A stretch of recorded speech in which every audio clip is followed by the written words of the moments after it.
आपके अनजाने में किए गए पाप को गंगा जी तार सकती हैं, हर एक धर्म कर्म काट सकता है, लेकिन जानबूझकर किए गए पाप का हिसाब देना ही पड़ेगा। उससे आप जीवन में कभी छुटकारा नहीं पा सकते हैं। और ये चीज बहुत गलत लगती है। एक जानवर को भी पता होता है कि मेरे लिए प्रकृति ने क्या बनाया है। गैया माँ के आगे मांस रख दो, चाहे 1 महीने की भूखी हो, गैया माता नहीं मुंह लगाएंगी।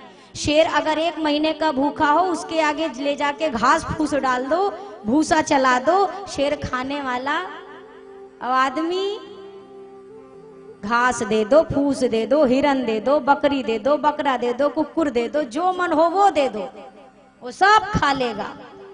वो कुछ भी खाने की क्षमता रखता है, और समझाओगे तो आपका दिमाग खाने की भी क्षमता रखता है। वो समझने वाला नहीं है। और सबसे बड़ी उनकी सफाई की हमें मिलते ना, उनकी दलील बड़ी अच्छी लगती है। हम थोड़ी ना मार रहे हैं, तो पर जो मारा जा रहा है महाशय, तुम्हारे कारण ही तो मारा जा रहा है। तुम खाना बंद कर दो तो वो मरना बंद हो जाएगा। एक चोरी करने वाला उतना बड़ा गुनाहगार नहीं होता जितना बड़ा टॉर्च दिखाने वाला होता है। ध्यान रखिएगा, टॉर्च दिखाने वाले को पहले लपेटा जाता है। तुम काहे को लगे थे रोशनी देने में? ना रोशनी देते ना ये चोरी करता। ठीक उसी प्रकार अगर हम ये संकल्प ले लें कि भगवान जिस लिए ये मुंह और ये पेट बनाए हैं वही काम किया जाए, तो ये बड़ी आपकी कृपा हो जाएगी। दिमाग में बहुत कुछ है, लेकिन ये व्यासपीठ है, यहाँ की एक गरिमा है, और यहाँ से वही बातें मैं बोलना पसंद करती हूँ कि चीजें आपके हृदय में उतरे। मेरा यहाँ पे उद्देश्य किसी का दिल दुखाना नहीं है। यहाँ से मैं केवल करबद्ध प्रार्थना करती हूँ। हम भैया सनातन संस्कृति में जीने वाले लोग हैं, और हमारी ये संस्कृति कभी किसी निर्जीव की हत्या करने की हमें सलाह नहीं देती है। मैंने आपको पिछले वर्ष एक उदाहरण दिया था जो मुझे अभी भी बहुत अच्छे से याद है।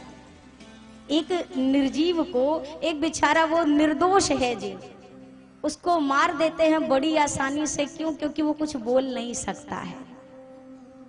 सोचिए, आप बस उस डर को जरा महसूस करने का प्रयास करो कि बढ़िया आपको एकदम तैयार कर दिया जाए, आपको ऐसी जगह ले जाया जाए जहां बढ़िया आरी रखी हो, छुरी रखी हो, सारी चीजें रखी हो, और आपको पता हो कि 1 घंटे के अंदर हमारी मृत्यु है।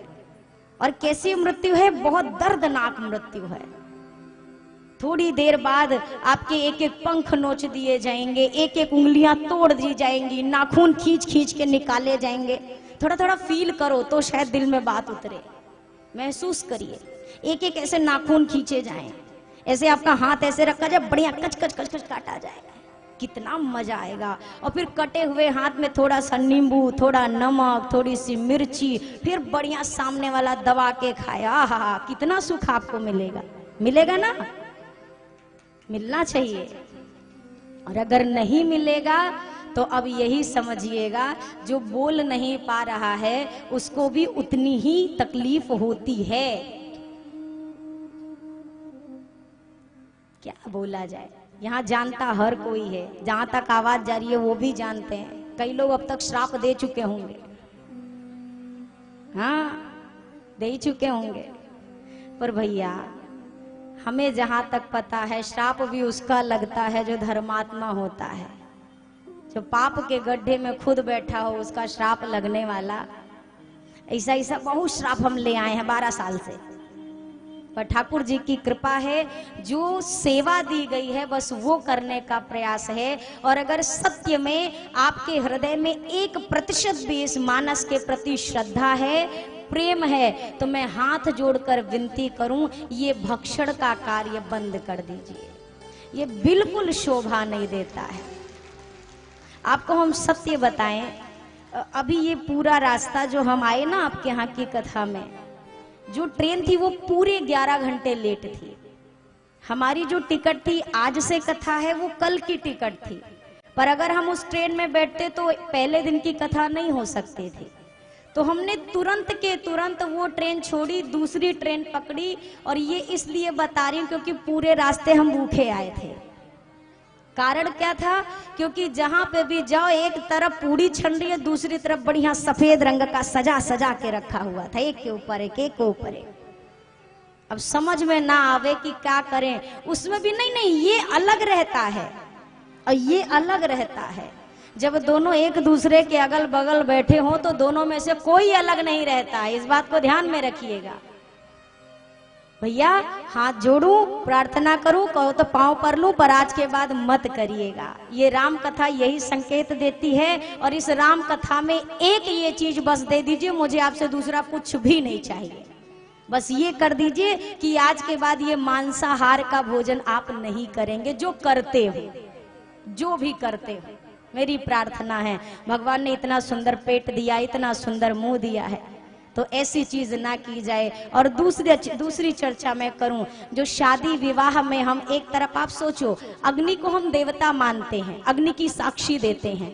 अग्नि की साक्षी क्यों? अग्नि हर जगह महसूस है, हर जगह मौजूद है।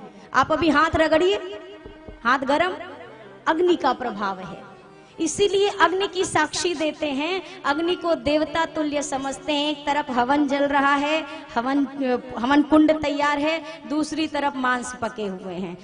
उस आहुति को भगवान कितना स्वीकार करेंगे ये भगवान ही जान सकते हैं, हम तो नहीं जान सकते। तो मेरी प्रार्थना है इन चीजों से अपने आप को थोड़ा सा बचाया जाए।